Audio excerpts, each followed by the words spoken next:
Hello everyone, so today I'm going to be making a ahi tuna tartare. It goes really well with like chips or wonton chips, fried wonton chips. It uses a sushi grade ahi tuna, so you can see it's really nice cut of tuna. I actually just got it at Aldi. I don't use any tuna, I only use the ahi tuna because I'm like afraid. But any like sushi grade tuna would work, or any other fish. So right here we have some cilantro, English cucumber, avocado, the green part of the scallions. We have yuzu sauce, which is like a Japanese citrus. We have white sesame seeds.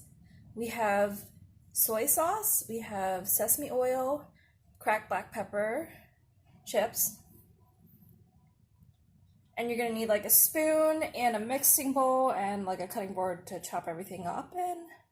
What ingredients we have is diced avocado. It's a half an avocado.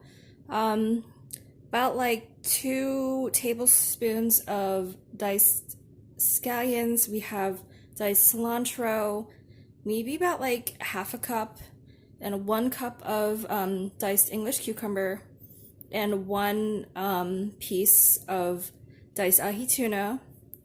We're going to use about 1 teaspoon of soy sauce, about like half a teaspoon of yuzu, it's like a citrus, Japanese citrus, a pinch of white sesame seeds, a teaspoon of sesame oil, and like a couple grinds of cracked black pepper. Here's the final product. It looks really good. Dip some chips in there, eat it. You know, just eat it plain without chips if you're low carb, whatever. Yummy.